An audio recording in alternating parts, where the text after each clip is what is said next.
High Five Casino lets you play your favorite slot and live table games like blackjack with the chance to redeem for real cash prizes. High Five Casino has a giant selection of over 1,200 games, including hundreds of exclusive games only found on High Five Casino. It's always free to play, and free coins are given out every 4 hours. Ready to have your own high five moment? Visit highfivecasino.com. That's high, the number 5, casino.com. No purchase necessary, void where prohibited by law, must be 21 years or older. Terms and conditions apply. Nobody does selling better than Shopify, home of the #1 checkout on the planet. The Shop Pay feature even boosts conversions up to 50%. So if you're into growing your business, your commerce platform better be ready to sell wherever your customers are scrolling or strolling. Upgrade your business and get the same checkout top brands like Allbirds use. Sign up for your $1 per month trial period at shopify.com/podcast free, all lowercase. Go to shopify.com/podcast free to upgrade your selling today.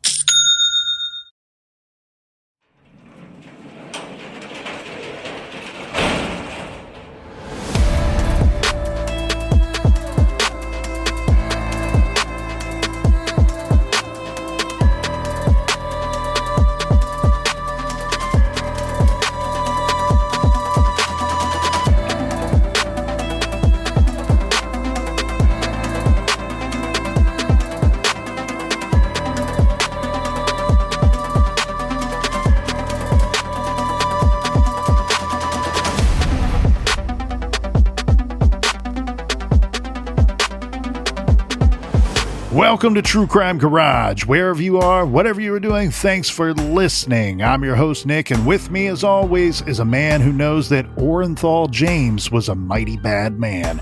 Here is the captain. Baddest man in this whole damn town. It's good to be seen and good to see you. Thanks for listening. Thanks for telling a friend.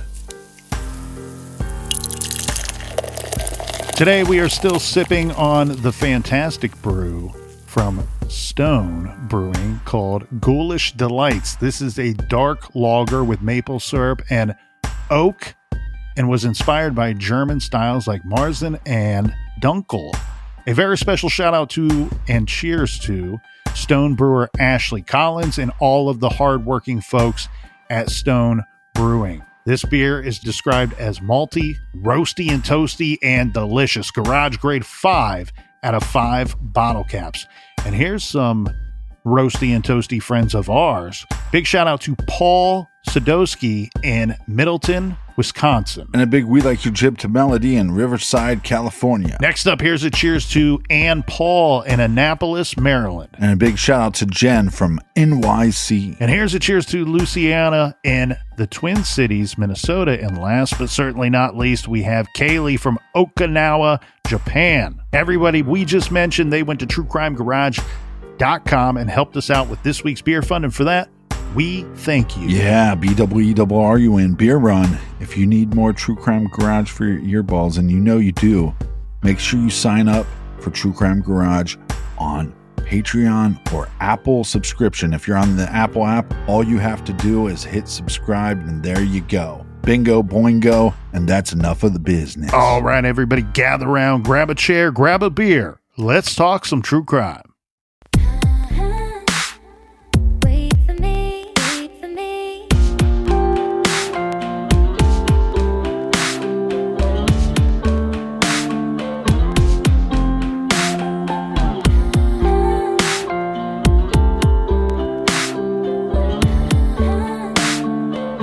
We discussed the situation that took place in the parking garage, or the suspected situation that took place in the parking garage. We have poor Mercedes Vega here, who was abducted in this parking garage. We're told by police eventually that that's where they believe that this went down, and they have something telling them that. And we'll go through those possibilities as we get to it. But we have her car that's missing. That's another great mystery of this case. The vehicle, her vehicle, is eventually found. She was driving a 2019 white Dodge Charger. This vehicle is later found abandoned outside of a restaurant. near First Street and Farmer Avenue. This is in Tempe, Arizona. So Vega's car is found abandoned and parked illegally. This is not far from her apartment complex. So we have a couple of things that are taking place here, Captain. And we know this based off of where she's found and the vehicle information and vehicles being used in the commission of this murder. Her vehicle is moved. We're told that the abduction took place in the parking garage. She's found in a vehicle that doesn't belong to her, many, many miles away. What we cannot say is how did they transport her out of the parking garage? And I know that I'm already saying they, but when you have this kind of movement with vehicles and you have an abduction that takes place in a parking garage in a public place, all I can keep thinking about here, Captain, is that it makes more sense and it's so much easier to do these horrible, evil acts if you have two people working in unison together to carry out this horrific murder.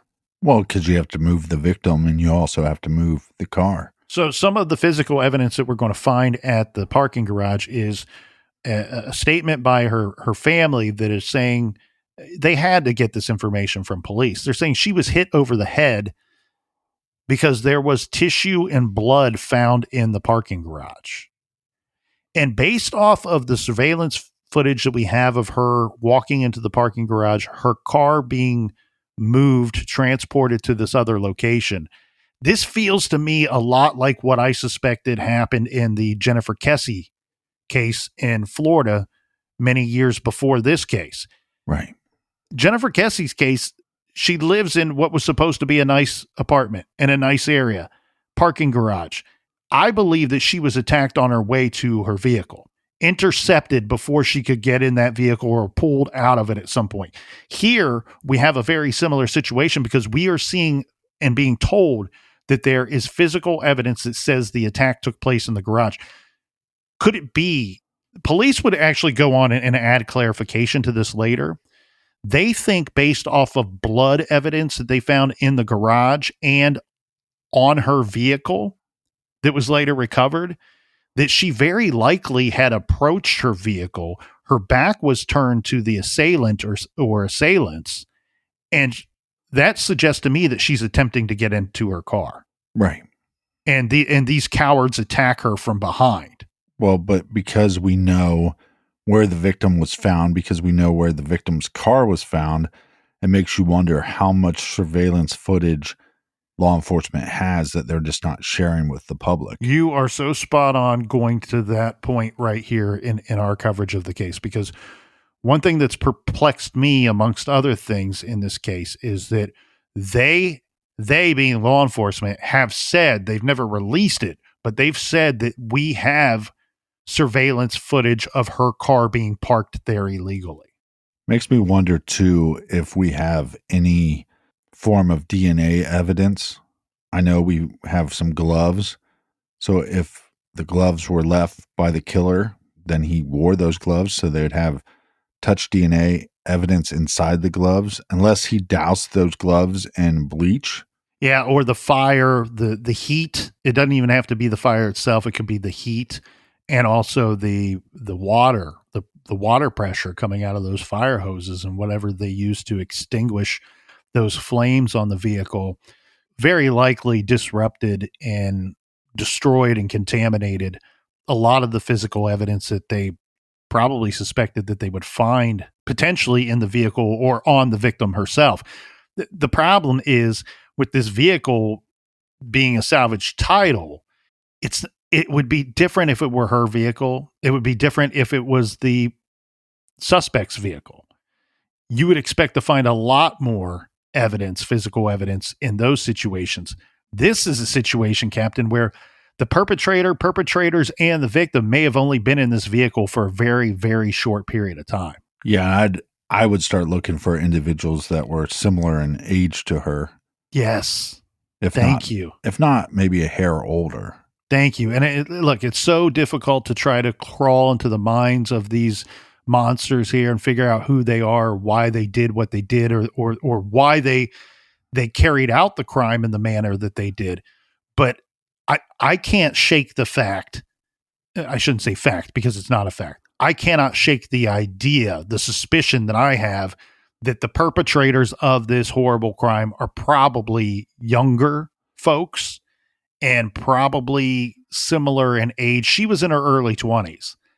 I would suspect that whoever did this to her, they're probably about that same age, early 20s, mid 20s, somewhere in that neighborhood. Now, one thing that I think it's been talked about, we're not going to be the first to have talked about this, but this case is discussed and there's plenty of articles about the case. But one thing that I don't think that comes through and is actually not even presented in most of the articles is police have somewhere to start their investigation. It may have taken them a bit of time to connect these dots, but if you go back in time to October of 2020, Mercedes Vega was horribly attacked back then. And so you have to look at that. And while we cannot say that they're 100% connected, it would stand to reason that there is no connection at all. What information do you have on that attack? So until you can you clear this, you have to say there's a possibility. So here's what we have. October 12th, 2020. This is from police and court records. This is early morning hours. It's in the 4 a.m. hour. Mercedes is getting home from her shift at the gentleman's club that she was working at the time. Now, I want to be perfectly clear here. The apartment that she's living in 2020 is not the same apartment that she lived in when she was abducted in 2023. Right. So she's arriving at home. She pulls into the parking lot. She gets out of her vehicle, and a man wearing a mask and gloves points a gun at her, demanding her keys, her handbag, and her phone. Threatens her life and throws the poor young lady down on the ground viciously, so violently that when she reports this, she still has gravel. We talk about road rash or whatever, but she still has the gravel from the parking lot, sticking to her back when reporting this. And she is visibly shaken. She is terrified. She's scared beyond all get out here. And her family has talked openly about this attack as well. And they say, look, after this went down, this guy's wearing a mask. Our poor victim here has no clue who did this to her. But they took her belongings, her personal belongings, likely her identification that would have been in her handbag, along with the keys to her vehicle and her cell phone. So they have her personal information. She never goes back to that apartment ever again. Ever. Not after reporting the crime, she never returns to that apartment or that parking lot simply out of fear. And so there'd be so much trauma there. But that to me feels like a robbery.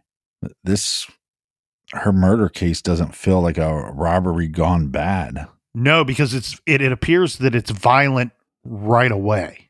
Yeah. Right? Because it's not just violence right away to hurt and harm her, but it's hurt and harm her with the intent of abducting her and moving her elsewhere, which really shows me and tells me that it's very likely that they had to hurt and harm her to make it easier for them to abduct her and move her elsewhere. And like you said, law enforcement shows up to her apartment. We find some kind of evidence that there's an attack that happens in the garage. So I'm guessing that there's blood and stuff in the garage, but also blood on her car. It just makes you wonder why would they move her car? Because you don't need to move her car to abduct her and kill her. You don't, but maybe you're hoping that at the very least that detectives will not be able to know that she was abducted from the parking garage. Because try to think about it from the criminal's angle. If she is targeted, the criminal, the abductor and killer are going to her parking garage because they know that there's a high probability that that's where they can find her and abduct her from. But if you don't So what that means is, as the perpetrator, you are now on a shorter list of people who could have conducted this crime. Why? Because that means you have to be in the know of where she lived and where she parked her car.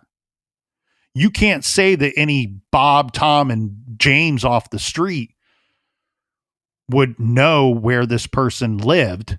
They might know where she dances. They might know where she works, but they may not know. They likely wouldn't know where she lived, where she parked her car. And so what this is suggestive to me, moving the vehicle, again, you're putting yourself at risk, but you're doing that because you're trying to stage the scene of the crime, of the abduction, and set it up in a way that maybe the detectives can't figure out that she was abducted in that parking garage. And that opens up a whole other list of possibilities, which would then carry itself to a whole other list of potential suspects. So let's go back to that 2020 attack. What happens here is Mercedes Vega, she's no dummy. She starts noticing, look, on some of the apps that I use, there's activity on some of the apps that I was using.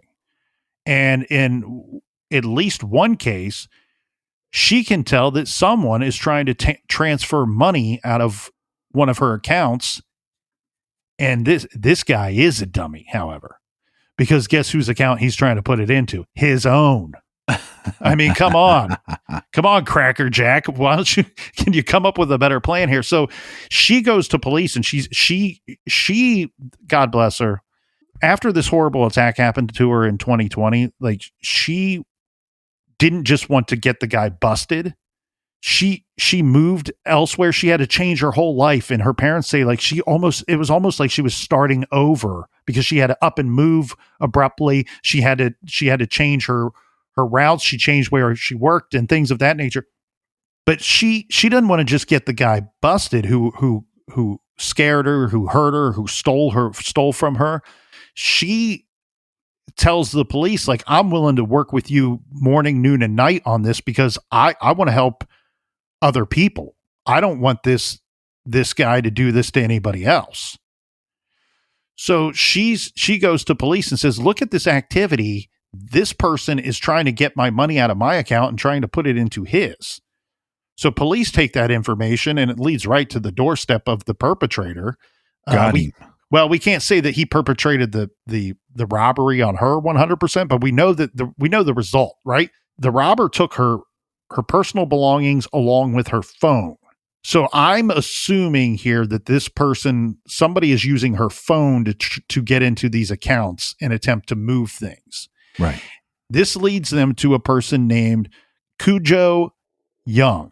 And I want to spell that because I'm likely saying the first name wrong. It's probably Cudjo Young. It's Cudjoe. Last name Young. Last name Buttlicker.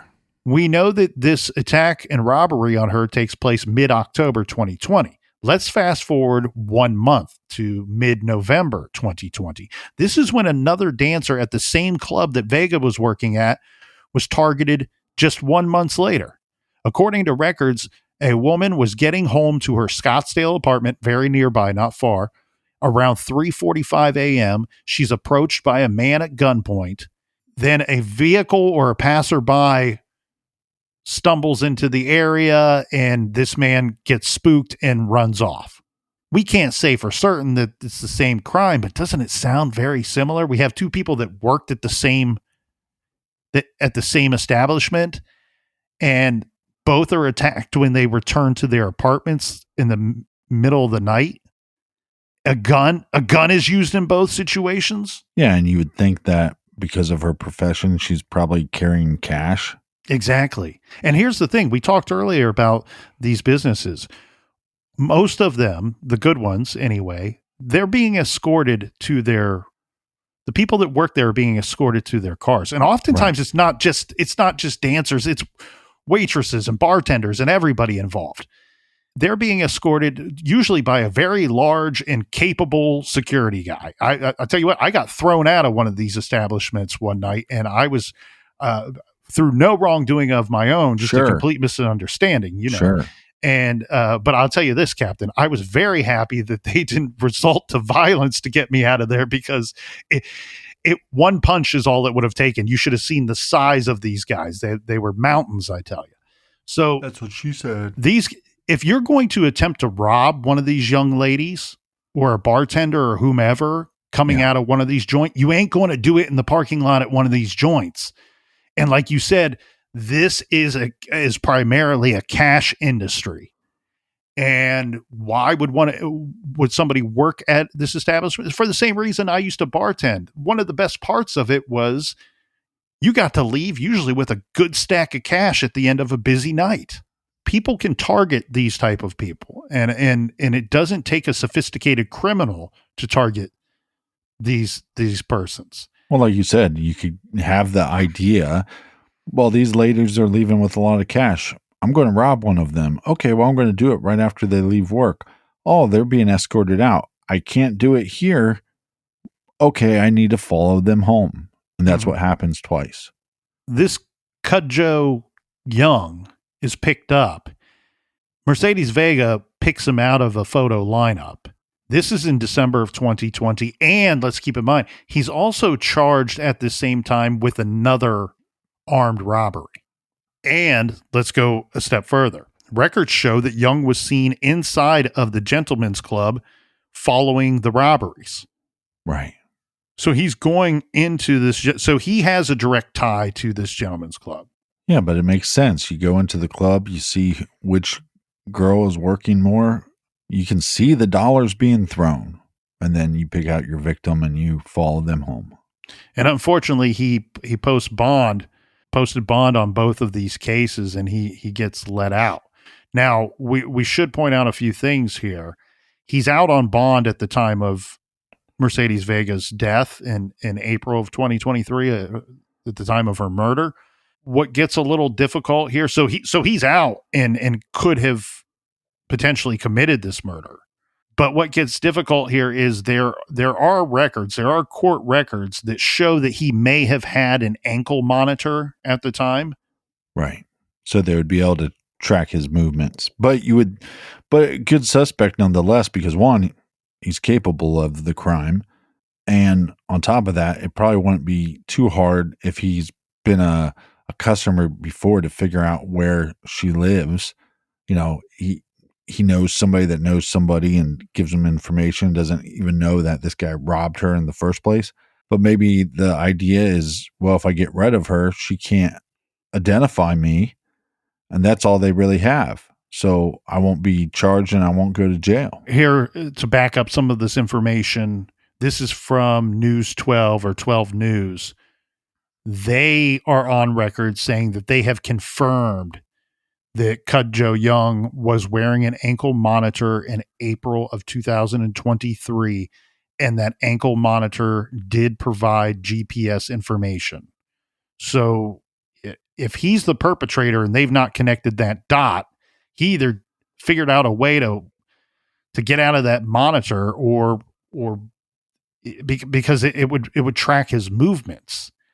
Now, the Maricopa County Sheriff's Office said, well, when asked if they've investigated potential links between the robberies and this homicide, they did say, we will not comment on this or any other possible connections at this point.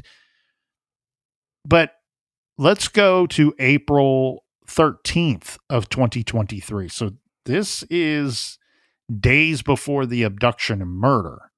Court records there show that Young's attorney filed a disclosure notice that a man named, and I'm going to go air quotes here, George.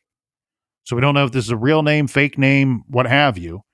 But in this filing, names a air quotes George, who was going to be testifying at the robbery trial, because Cudjoe Young is saying that this George character is the person that threatened him and which then forced him to commit armed robberies. No last name for George is given. And then, as we know, sadly, 4 days later is when Mercedes Vega is found dead. But A couple things to consider here with these robberies. I'm not talking about the abduction or the murder. I'm talking about the robberies here. If these persons are being escorted out to their vehicles, which I think it's easy to make that assumption, and we should. There's a reason why these robberies are happening when the person gets out of their car, not when getting into their car. And in both situations, they've left the establishment, the same establishment, mind you, and they're attacked later. So either they're being watched and then followed to where the attack takes place and the robbery takes place, or could you have a situation where you have two people in communication saying the target's leaving, and if you know where they live, well, you got a pretty good idea of their destination in the middle of the night. And you could have somebody sitting on the other end waiting to pounce.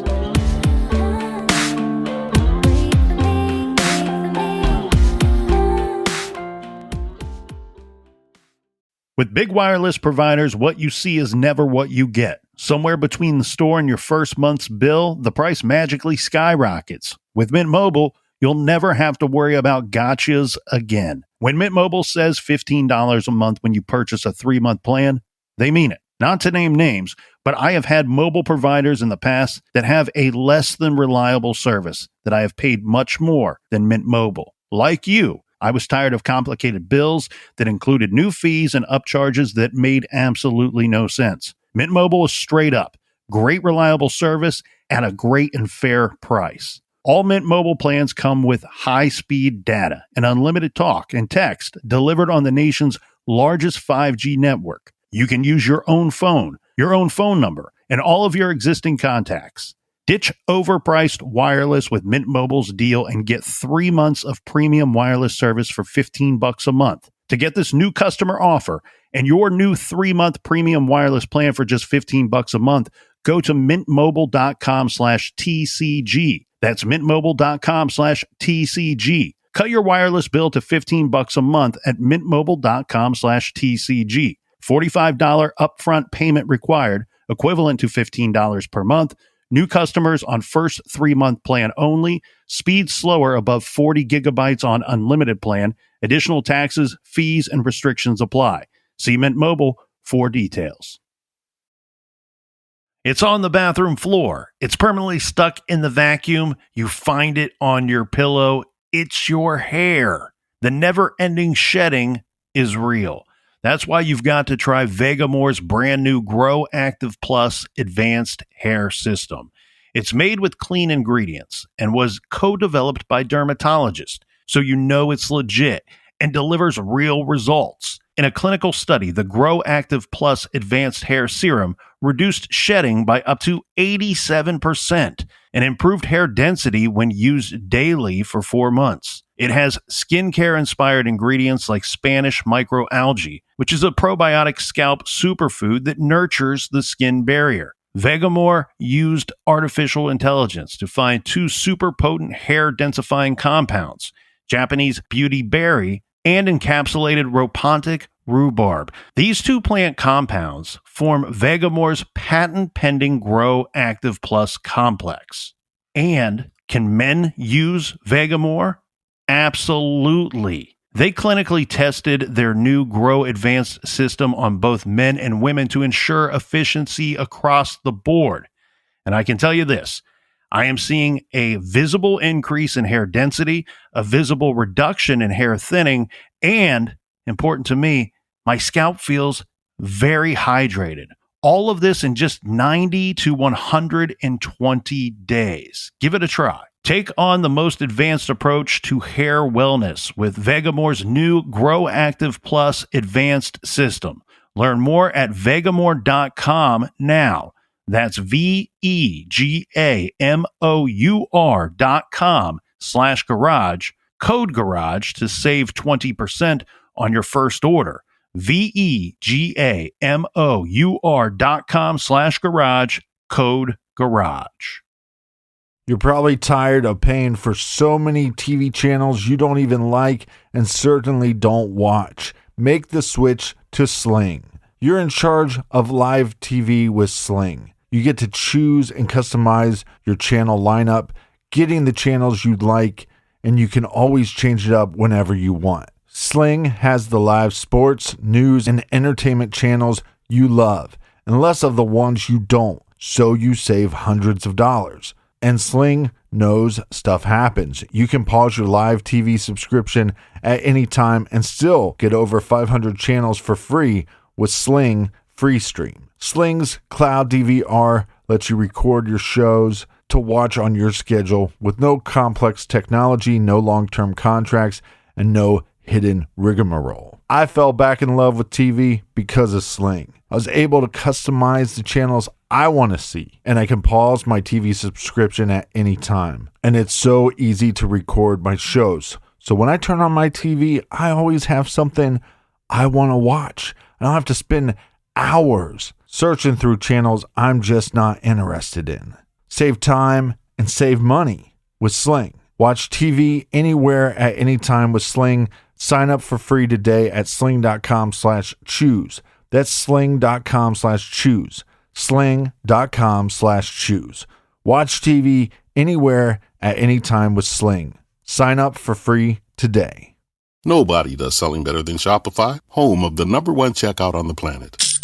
The Shop Pay feature even boosts conversions up to 50%. So if you're into growing your business, your commerce platform better be ready to sell wherever your customers are scrolling or strolling. Upgrade your business and get the same checkout top brands like Allbirds use. Sign up for your $1 per month trial period at shopify.com/podcast free, all lowercase. Go to shopify.com/podcast free to upgrade your selling today.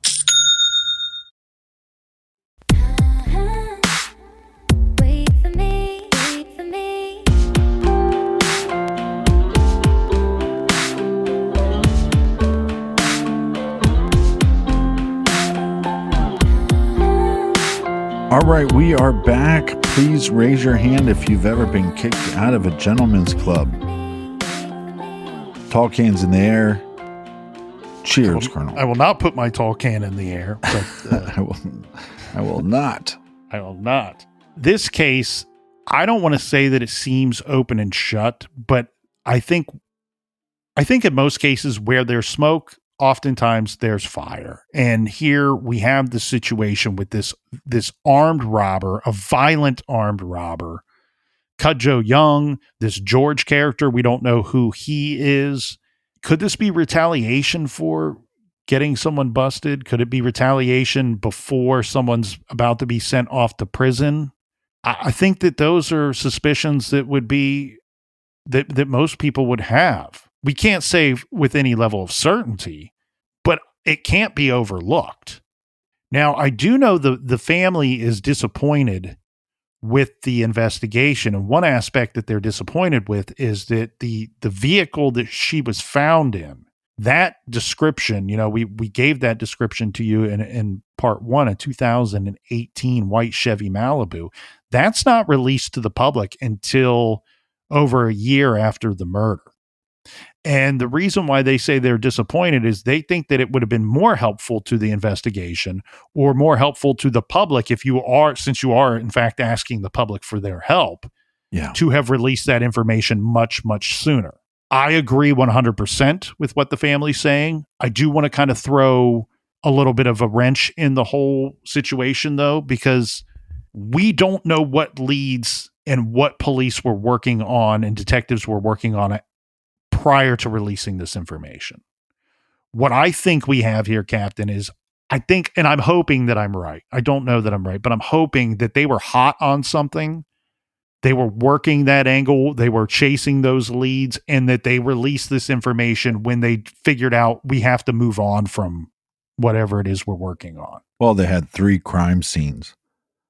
Yeah. So I think they were hopeful that they're going to get maybe some DNA, maybe a fingerprint. We don't know what they have, what they don't have, but it's very tough for law enforcement. And I don't want to come off as a bootlicker, but the idea that these law enforcement officers don't want this solved, that there was some malice by not releasing information. It's sometimes you just make a bad decision and you have to kind of go with what you think is best. But again, I agree with the family. I think a year is too long. Now, if you said, "Hey, we followed this, we worked this hard, within a couple months, it doesn't go anywhere," well, then release the information.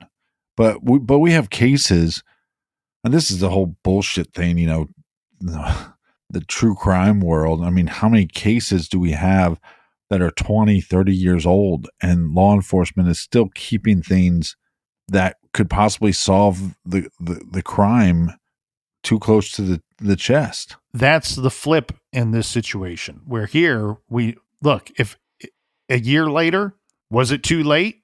Very difficult for anyone to say. However, it's a year later. It's not 10 years, 15 years later. We've seen in cases 19 years later where they're releasing, okay, well, good luck. The person that might be able to identify that item that you're asking us to identify may no longer be on the big blue marble, might be pushing daisies by this point. Yeah. It gets hard to say. I think when we're looking at something within a year's time, I bet you, I would suspect, like you said, 3 crime scenes, surveillance footage at the scene that we're being told by, and they back this up with evidence that the abduction took place at one of the places where we have surveillance footage. We have an eyewitness who can't really describe the person he sees outside of the vehicle at another one of the crime scenes. And then we have police on record saying that we have surveillance footage of her car being parked illegally. They're not saying we have surveillance footage of her car being parked there. They're saying we have surveillance footage of it being somebody physically pulling in and parking it. And so when you have a witness at one scene and surveillance footage at 2 other scenes, it's very likely the detectives were working this for a while under the impression that we are going to solve this soon. And we need to keep a lot of this stuff close to the vest, because we are going to find ourselves sitting across the table very soon from the guy or guys that did this. And we need everything in our arsenal to get them to confess or to later get them convicted in the court of law. This situation, of course, is very troubling to all. I understand the frustrations and the disappointment with the family, by the family with this investigation. I do still feel like that this one could be solved very soon. I think there's a chance that there's a lot going on here and that they're closer to solving this than we know. To stay on to this Cudjoe Young asshat, yeah. in November of 2023, he's arrested again. This is in a Tempe, Arizona. This is the police department there in Tempe. They're running this narcotics operation. He's picked up and arrested in this narcotics operation. He's accused of facilitating a large-scale drug transaction involving around 40,000 pills. That's a 4 with 4 zeros after it. 40,000 pills containing fentanyl. This is according to court documents. Records show 11 other co-defendants have been charged in that particular case. Some of them have agreed to plea deals. Cudjoe Young has not. So he's facing a long list of charges, including this criminal enterprise, money laundering, transporting drugs for sale, conspiracy, and we know that he's also facing those robbery charges, armed robbery charges. In July of this year, of 2024, his robbery case, it's supposed to go to trial. Well, it gets pushed back to October. Unfortunately, one big thing that's going to be missing from the robbery trial is Mercedes Vega. She picked him out of the photo lineup. She's no longer around to aid in the prosecution of this guy. And God bless her parents, because they say, you know what, if this guy, whenever he's in court, we're going to be in court too, representing our daughter, honoring our daughter, making sure he knows there are so many people that want to see him where he deserves to be, whether he killed our daughter or not. He deserves to be behind bars and punished for the crime, these other crimes. But isn't that what this crime feels like? It feels like somebody that thinks they're a badass gangster, and because it's probably not just one individual, but 2 individuals. Oh, we're going to move her car, and then we're going to kill her, and we're going to set the car on fire. Probably steal this other car from this lot. And there's so many crimes that are taking place here, plus the robberies. And what concerns me and what makes me believe and suspect that he's good for this or involved in it. Again, it's the what you and I agree is the suspected age of the perpetrator of the abduction and homicide. Yeah. And this is, wannabe gangster, whatever. I don't know this cat and don't want to know him, and I have no interest in even talking with him. But what I can say is, based off of his rap sheet and his name constantly being in news articles, this dude is what I would define as a career criminal. And these types rarely talk, they rarely rat on another, and they're usually, if they're out walking around, they're committing crimes. Real pieces of shit. Yes. And that's who I think that this guy is. Does it mean that he murdered her? We can't say with a great level of certainty, but if police haven't been able to move on from him, it's also not, wouldn't be out of the realm of possibility that somebody he knows or is associated with was involved. I see a situation here, Captain, where I think more than one person was involved in the abduction and murder. And I see a situation where I think it was likely that more than one person was involved in those robberies. Is that complete coincidence? Could be.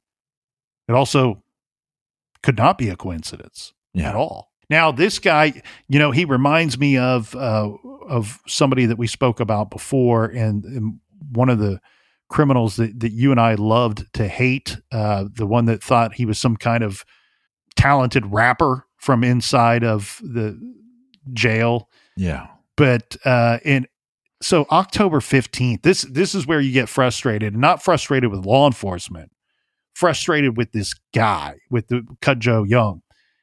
In October, this is October 15th, 2024. So just a couple weeks ago, we have Mercedes Vega, her family, her parents, they're back in court because they still don't know who killed their 22-year-old daughter. But they're in court for a different case. They're in court again for robbery charges and for charges that Cudjoe Young faces. He is playing the system. He is playing the system. You know what he keeps doing? He keeps firing his attorney so that his trials will keep getting pushed back and pushed back and pushed back. So once again in October, because he changed his, they're saying changed his attorney, the trial has once again been pushed back. He's currently being held without bond on several drug charges and has been since November of 2023. So at least he's not out and walking the streets, but he's playing the system and he's using every card that he has up his sleeve to delay what I think will be his inevitable conviction in at least one of these cases. There is a statement, and I want to be clear here. I don't know who this is coming from. I don't know if this is coming from the family or from law enforcement. Again, the Maricopa County Sheriff's Office has not been an open book regarding this homicide investigation or their findings thus far. So I don't suspect that this is coming from them, but it came from somewhere. There is a statement out there in reports and in stories that say that she was attacked and taken by at least two people. She was hit over the head, shot in the arm, and eventually left in a vehicle. So there's no nice way, but somebody took an accelerant, lighter fluid, and put it on her head and hands. And that's where the fire started. And unfortunately, that information seems to be true because based off of the eyewitness's statement, when he's calling 911, what is he saying? Again, he's saying that he can see a flame or flames coming from inside the vehicle. But again, the statement, I don't know where it comes from, but what's interesting about it to me and I believe to everybody would be the statement of taken by at least two people. Is that speculative, or is that something that they know from the surveillance footage? Or is that something they know by the physical evidence at the scene or scenes? What we do know is that moving these vehicles, much easier to do with two people. And in both cases, we have two vehicles. We have the salvage title vehicle that was moved at least twice, right? Off of the lot and then placed at where it was found in flames. We don't know if it was used to abduct Mercedes. We don't know if her vehicle was used to transport her out of the parking garage I mean, we have the situation with all this movement with the vehicles and with the blitz attack on our victim. I don't know. It just seems a lot easier for two people to have carried this out than one. And you have to wonder, is it retaliation, right? There are people that have suggested the bleach in the throat may be more of to send a message to somebody. I don't know that I agree with that 100%. I don't think it's a bad assessment or speculation. I truly think that the setting of the fire, the purpose of that was to destroy and burn everything. And that if you were trying to send a message to someone else beyond the victim, well, what kind of message are you actually sending if all of that evidence and all of that information is destroyed, which the fire would imply that you were attempting to do so? Yeah. I, unfortunately, and I hate to say this out loud because there's going to be people that know and love and care for our victim. I think that was just a way to punish her in the moment. This is clearly, whoever did this, I think there's a direct connection between the suspect, between the perpetrator and the victim. And I think that somebody in that moment and thankfully it was a very short period of time, wanted to hurt, harm, and torture this poor young woman. Yeah, if I'm investigating this crime, like you said, she was attacked before, but to me, that feels like a robbery. Doesn't feel, but it's a difficult case. And again, we don't know how much they're holding back. This is just a little over a year old as far as the case goes. And you got 3 difficult crime scenes. Yeah, one crime scene that was set on fire. The other one was the parking garage, which, hey, glad that we have surveillance footage, and then the abandoned car. But they could have a lot on this individual. And well, the more crime scenes and the more known crime scenes. So these are not just unknown. Like, we have plenty of cases that we've reviewed where we know that there are additional crime scenes. We just don't know the location of them. And here we know the locations of the multiple crime scenes. So that in itself would lend itself to the idea that the more crime scenes, the more evidence. And therefore I think you're right. I think you're spot on, Captain. I think they have something. They have stuff here. They have meat on the bone. And what can they do with it? It's very difficult to say at this time. This case is still relatively new. It appears that they're working it very good, I hope. And it appears that they have more information than what has been released to the public. I do want to point out a couple things too before we wrap here. Her vehicle, one of those crime scenes is where her vehicle was found. That was the parking lot of a business called the Culinary Dropout. This is near Mill Avenue and 5th Street. And the report is, I've never been to this Culinary Dropout, but the report here from the locals is her vehicle is found behind one of the most popular restaurants in that area. Her vehicle was a white 2019 Dodge Charger with the license plate LUV Love 333. This is near ASU campus. And again, we have that statement. I hate to keep throwing that out there because we don't know where it came from, but a statement of she was attacked and taken by at least 2 people. And if that's the case, you hope that police can get an advantage point at some point where they can leverage something to get person A to turn on person B. And that might just be the only thing that remains in this investigation for them. yeah, Hopefully they've honed in on who's responsible, or they have a small pool of people and they know that someone's inside of that pool of people are responsible for this murder. Make no doubt about it. Make no mistake about it. These are very, very dangerous people for obvious reasons in the murder of Mercedes Vega. But even beyond that, these armed robberies are, whether they were committed by the same people or not, are very, very dangerous people. This cartel, for a lack of better word, a conspiracy of 11, 12 people to move 40,000 pills of fentanyl are very, very dangerous people. This situation does not get any more serious than this. I do want to include this information from the family that says, this is the family talking here, Captain. We aim to keep Mercedes Vega story alive in the media and ask that all of you continue to share her story, share this true crime story, repost her story on social media. If you have information on her murder and you are afraid, because again, we're talking about dangerous people, dangerous circles of people. If you're afraid of these people and you have information about her murder, her abduction, the vehicle information, anything that could help police help out this poor family, there are ways for you to come forward and these people don't have to know that it was you.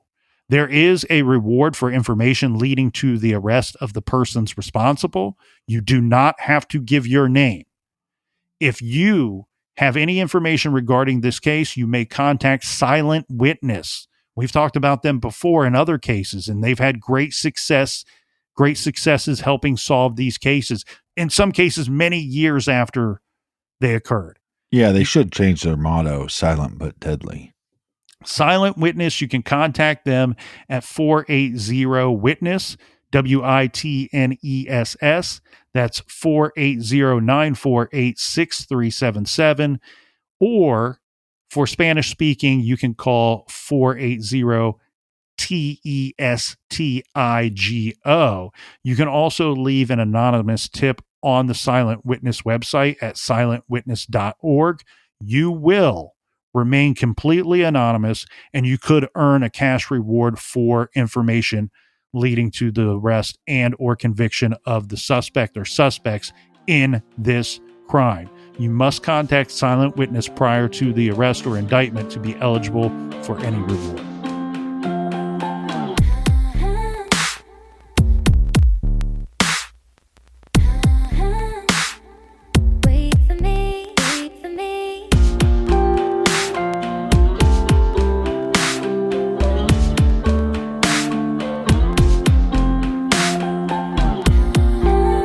I want to thank everybody for joining us here in the garage. Thanks for telling your mother. Thanks for telling your brother. Colonel, do we have any recommended reading? Thank you, Captain. This week we are recommending The Lewiston Shootings and an All-American Tragedy by Robert Conlon. This is available in all forms, Kindle, audiobook with Audible, and of course hard and paperbacks. October 25th, 2023 was supposed to be an ordinary day, ordinary night in Lewiston. Lewiston is a small working-class city of about 37,000 people in central Maine.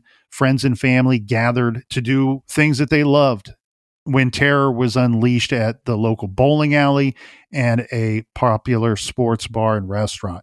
We had a deeply paranoid Army Reserve soldier who walked into both locations with a high-powered rifle, opened fire, and then he fled. And this all took place in the great state of Maine, a state that the FBI had just months before named the safest state in America. And one of the tragedies within a multitude of tragedies here is that there were numerous red flags raised in the months before the attacks. Read or listen to The Lewiston Shootings, an All-American Tragedy by Robert Conlon. You can find that recommendation and many more on our website's recommended page at truecrimegarage.com. And until next week, be good, be kind, and don't litter.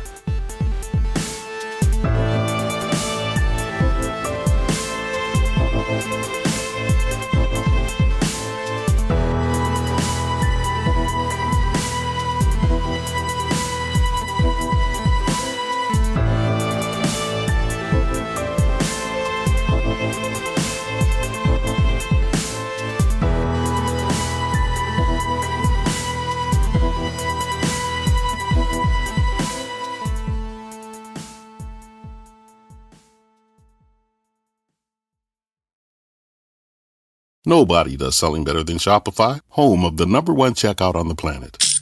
The Shop Pay feature even boosts conversions up to 50%. So if you're into growing your business, your commerce platform better be ready to sell wherever your customers are scrolling or strolling. Upgrade your business and get the same checkout top brands like Allbirds use. Sign up for your $1 per month trial period at shopify.com/podcast free, all lowercase. Go to shopify.com/podcast free to upgrade your selling today.